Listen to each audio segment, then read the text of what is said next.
This video is to understand float and critical path. To understand these two concepts, we have to first of all understand what is finish to start relationship and how do we calculate the project end date with a schedule network diagram. So let us start. First, let us start finish to start relationship. Now, this can be a relationship between two activities. For example, building a wall is one activity, painting a wall is another activity. Now we can see that they are connected with an arrow, and this arrow represents finish to start relationship. The tail of the arrow represents finish, and the head of the arrow represents start. So here we can say that building of a wall, when it finishes, painting a wall starts. That means painting a wall can start only when building a wall finishes. So this is a clear-cut sequential relationship between two activities. In the sense, first building a wall will complete and then painting a wall should start. Okay, so after we understand this, we can also define that building a wall comes first and then comes painting a wall. So building a wall is a predecessor activity and painting a wall is a successor activity. Once we have understood this, let us take another example of finish to start relationship between two activities. Sorry, where activity A and B are connected with this relationship, and we can see there is a project start date, then activity A is done, and after that activity B will be done because they are connected with finish to start relationship. Now if I want to calculate the project end date here, we can clearly see that there are two activities which are in sequence. Let me show that this A and B both are in sequence. So 3 days for A and after it finishes 7 days for B. Therefore, we can conclude that 7 plus 3, 10 days will be the project duration. That means if the project start on first, it will end on the 10th day.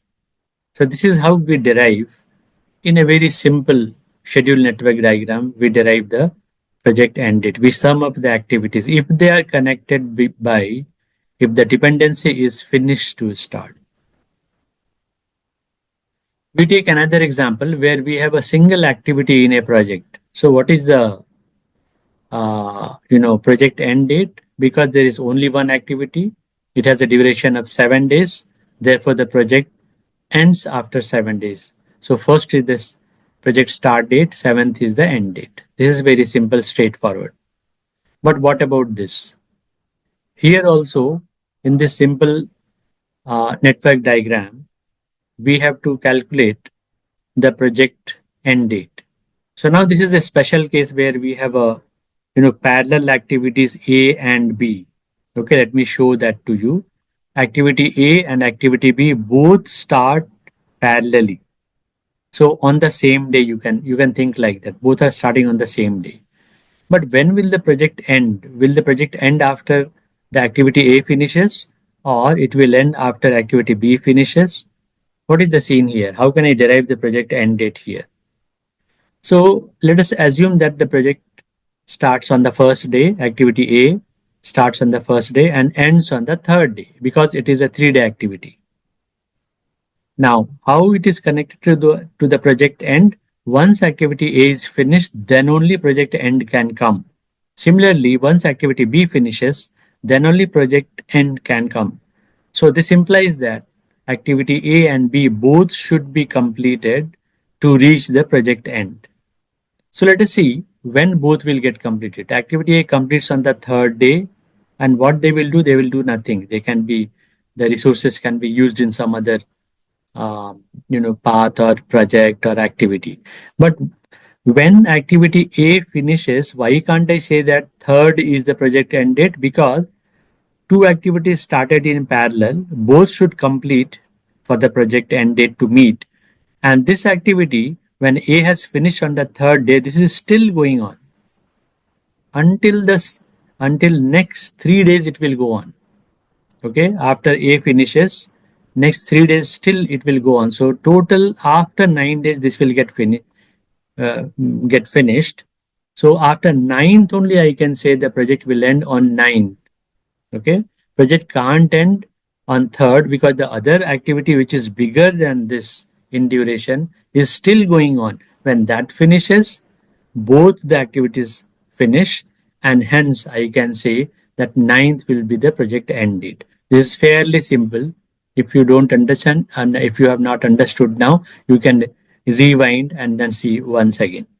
So please remember, the longest path in this network diagram will dictate the project end date.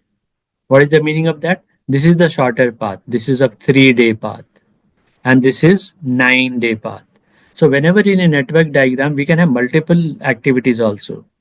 Okay. So when we see that whatever is the longest duration path, that will dictate the project end date. So here in place of 3, ninth is the project end date. Now let us understand the project end date in this schedule network diagram. There is a small difference here. There are two paths, still there are two paths here, but there are two activities in both of them. Activity A and B in the first path, activity C and D in the second path.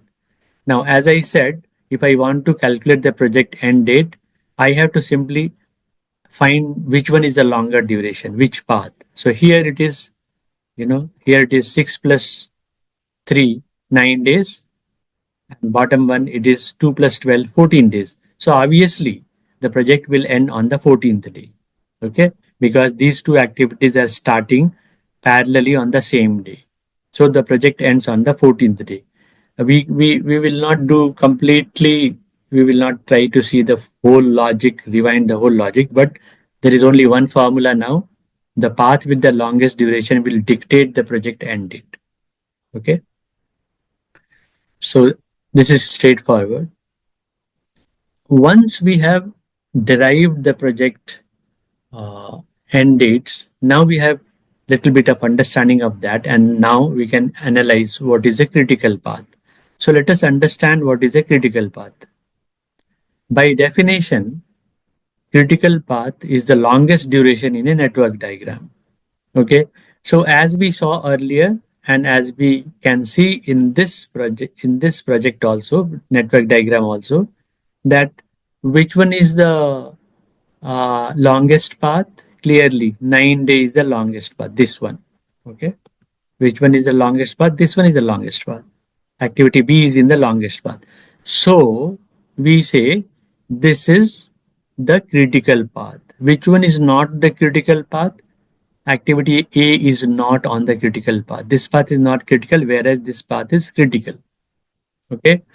And also please remember that all the activities on the critical path will be critical activities. So here activity B is critical. What about activity A? Activity A is in non-critical path, therefore activity A is non-critical.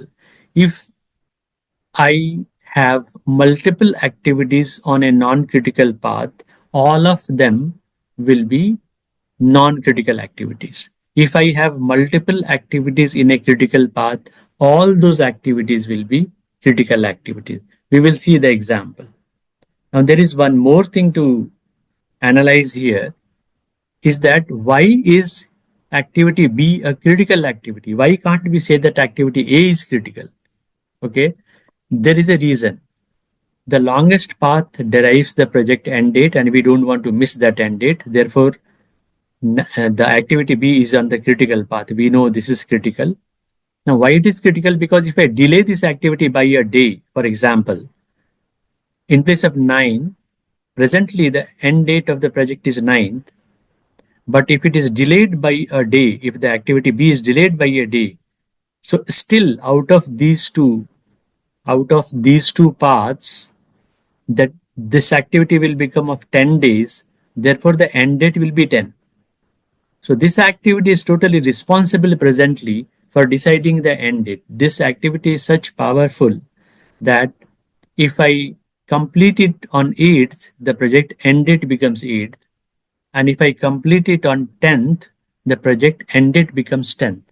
Therefore, this is a critical activity. This is shifting the project end date. This is having a potential to, you know, change the project end date. But what about activity A?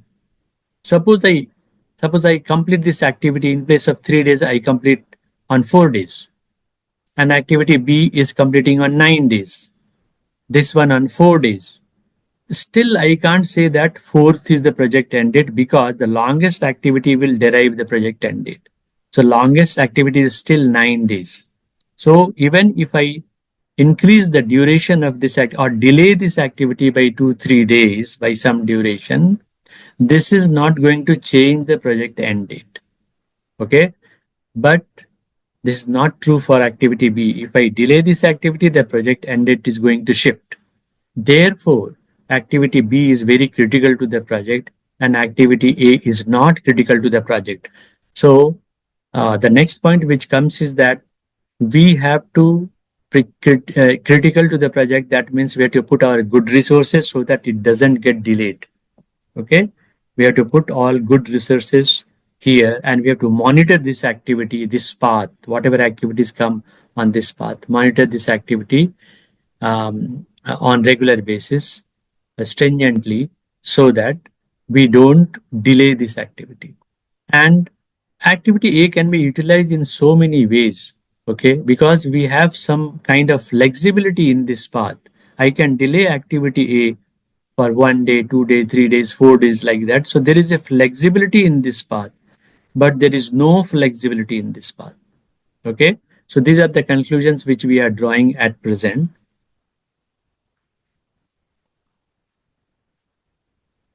Now, as I said, let us see the effect of expediting the activities on critical and non-critical path. By seeing this network diagram, we can easily say that activity B is on the critical path because it has a longer duration compared to activity A. This path is of duration 3 days. This path is of duration 9 days. So which path is critical? This path is critical. Activity B is on the critical path. Now, if I expedite the activity B, for example, if it is done in place of 9th, it is done on 7th, will the project start date shift? Yes, it will shift. Presently, it is 9th because this activity duration is 9. It is the largest one compared to the other path. So if I complete it on 7th, still activity A is completing on 3rd. So which one is the largest? 7 is the largest. So the project end date will shift from 9th to 7th. Okay, but let us expedite activity A. In place of 3rd, it gets completed on first day itself. In place of 3 days, it gets completed on day 1. So can the project end date shift on day 1? No, it can't, because the activity B still is finishing on the 9th day. So this implies that the change in duration, whether we expedite this or delay this for some time, it is not changing, it is not affecting the project end date, activity A. Whereas activity B can influence the project end date even if it is delayed or it is expedited.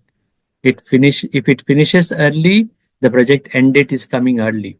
If it finishes late, the project end date will be pushed forward. Okay, it will be delayed. So this is an important conclusion which we can draw from here. So I have written down that expediting activities on critical path can affect the project end date, and expediting activities on non-critical path will not affect the project end date. Okay. Now let us see. Let's understand critical path in slightly different network diagram. So this is another example of critical path simply. So what is happening here? Let us try to see which is the critical path, the path with the longest duration. So the top path is of duration 3 plus 2 days because they are finished to start relationship. We have to add.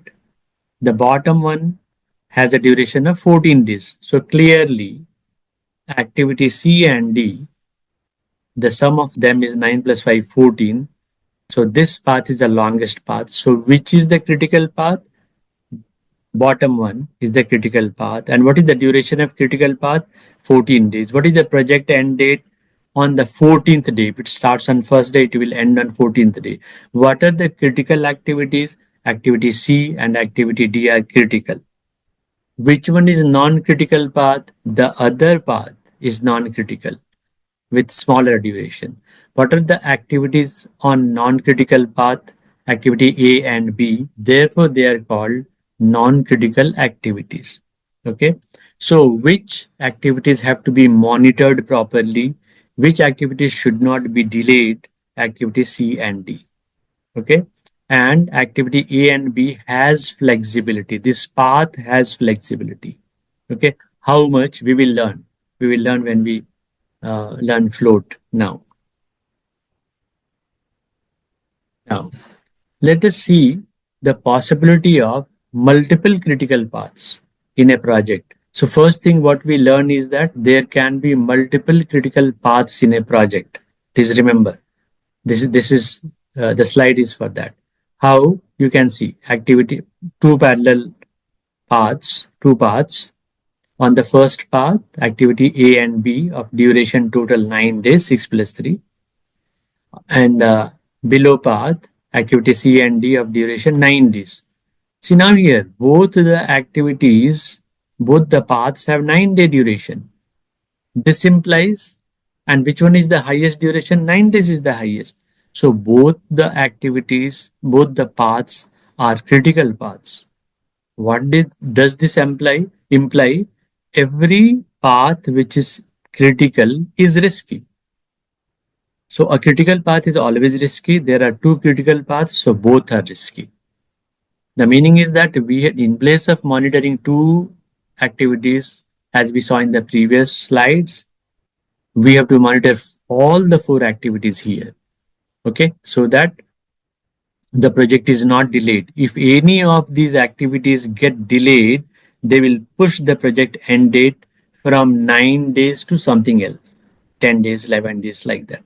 Any of these activities, you can understand. You can understand that because if this becomes 10 and this remains 9, the top one path will become the critical path and the project end date will shift to 10. Okay. Now we saw that there can be two critical paths or more than two critical paths in a network diagram, but there is a concept of near critical path also. So there can be, if we see here, the critical path is the path which contains A and B activities. Why this is the critical path? This is of 9 days and the bottom one is of total 8 days. So the larger one is critical path. But if you can see, if you see here, the non-critical path is almost having the same duration as 9 days, only 1 day less. So what is the significance of this? The significance is that if it is delayed by a day, any activity, activity C or D, if they are delayed by a day, then this also becomes a critical path because this duration 8 will become 9. Suppose activity C finishes in 4 days and this is 5 days already activity D. So 9 days will become equal to the top path duration. So both this one will also become critical path. So this is very near to the critical path. The duration of the below path having C and D is very near to the critical path duration, which is 9 days. This is equally a risky proposition for a project manager because any day if activity C or D is delayed, this becomes critical and there are two critical paths now on the project. That will be the situation. Okay, so which is very difficult because now we have to monitor A, B, C, D, everything if it gets delayed by a day at least. So a near critical path is always risky and all the activities on this path can affect the project end date, and there should be a stringent monitoring by the PM of near critical path also, near critical path activities also. Now, once we have understood the critical path concepts, let us try to understand total float. There is also a free float which I am not covering here. So let us understand total float now. To understand this, we have to know what is schedule flexibility. We have discussed this in the previous slides, but I am going to emphasize it here. So I have taken two activities, two parallel activities, one activity A of 7 days, activity B of 3 days. Both start on the same day. Now here we can see that we have already discussed that activity of smaller duration is having some flexibility. What is this flexibility? Now we don't want to delay the project end date. What is the project end date? Here the largest duration is 7 days, two paths, largest duration 7 days. So this is the critical path and this will be the project end date. Okay. Now this activity ends on the 7th day and this is critical. This is non-critical. Non-critical activity always has some flexibility. What is the flexibility? I will show you. See, if it starts on the first day morning and ends on the third day, it is not delaying the project end date. Okay. Again, this can be situation. It can be delayed by a day and starts on the first day and ends on the fourth day. The duration remains 3 days, but starts on first and ends on fourth. Okay. So here also it can't delay the project end date because the project end date is 7th and this activity is ending on 4th. So it can't delay. This can also be the situation and this can also be the situation. I can delay further one day and at the most without delaying the project end date, I can come to the I can delay it by 4 days. I will start the work on fourth day, end the work on seventh day. Okay, start on fourth day and end on seventh day without delaying the project end date. So there is a flexibility in this path.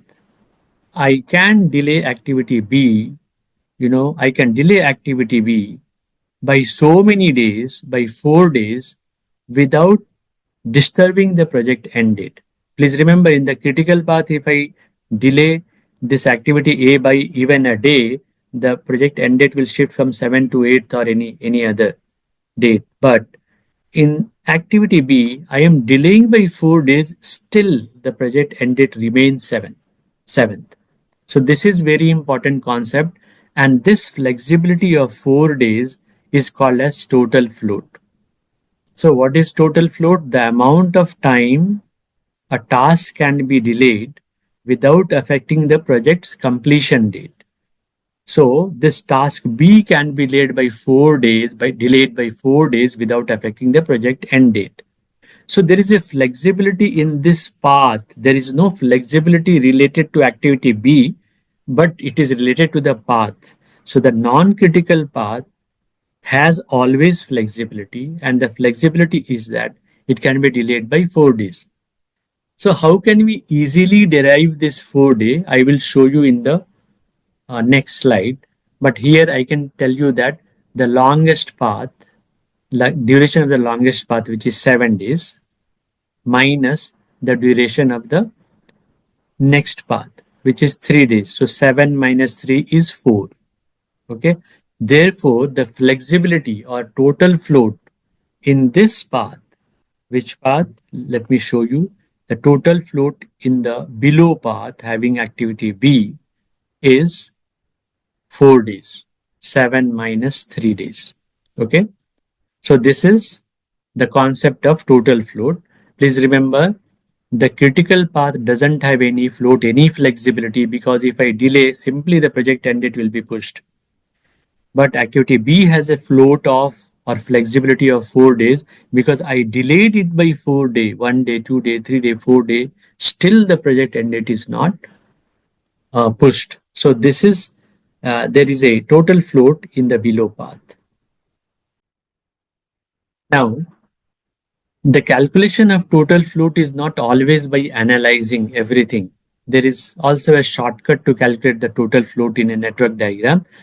If we see these two activities are in parallel, they are starting on the first day morning, and when both of them complete, then only the project will end. As far as this activity goes, the critical path is 7 days.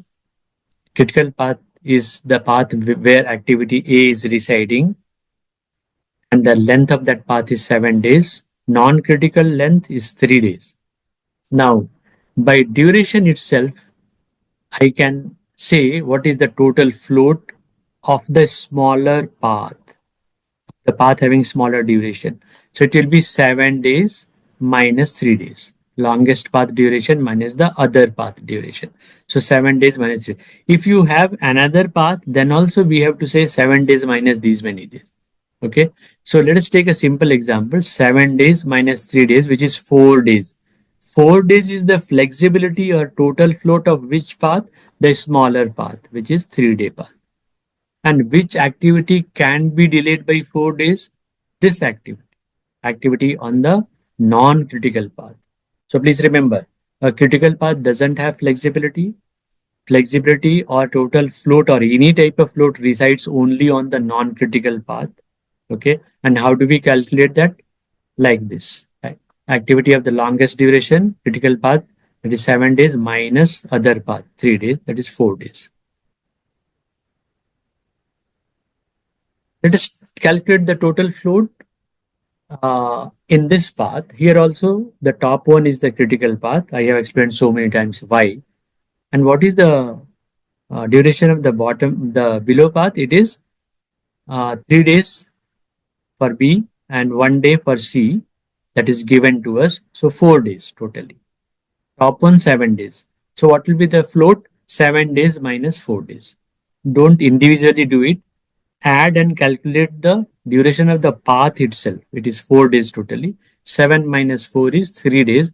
3 days is the total float of which path? This path, the below one. Okay. Now, flexibility lies with which activity? Earlier we had only one activity. Now, this flexibility of 3 days is lying with activity B as well as activity C. What is the meaning of that? Total 3 days, any activity can be delayed. Example, activity C can be delayed by 3 more days. That means in place of finishing somewhere, it will finish 3 days later. Or this remains a 1 day activity, and activity B finishes 3 days plus float after 6 days. Okay. Now, why I am saying it will not affect? Because activity B will finish on the 6th day. Blood activity C will finish one more day in 1 more day. So 6 plus 1, 7. The previous case was activity B was finishing on 3 days, but activity C will take 3 float plus 1, 4 days. So 3 plus 4 again 7. So what is the meaning of this? The float can be consumed by any of the activities or both the activity, any or both. Either B can consume whole 3 days of float, C can consume whole 3 days of float, or partially B can consume, like 1 day is consumed by B and remaining 2 days are consumed by C, totally 3. So that is the importance of, that is how we can utilize that float to delay some activities, if to delay some activities, to take the advantage of that flexibility. Now, do not think that why I intentionally delay any activity. See, maybe that activity A is on critical path, and uh, few people, they have gone on summer vacation or something, some vacation they have gone. So what we can do is that, because in this path we have a flexibility of 3 days, so I can put my resources from activity B to activity A for those 3 days. And once they complete the task for 3 days, they can come back again. Okay, because I can delay activity B by the duration of the float. So this is how we manage the critical path also when it starts getting delayed. So how do we manage? We can put resources from non-critical path to critical path. This is one of the uses. So the total the total float is associated with a path, not with an activity. Activities can consume, the non-critical activities can consume the total float. Flexibility always lies with the non-critical path. There is no flexibility with critical path, and the float of a critical path is always zero. Okay. Any activity or multiple activities in a path, in a non-critical path, can consume the total float. Now we have finished, and this is the finished understanding critical path also. So this is the summary of the chapter. You can go through these if you want, and this gives a very good consolidation of the critical path concepts, which is very very important, and float concept, which is very very important for the PMP examination. Okay, so thank you very much for listening patiently.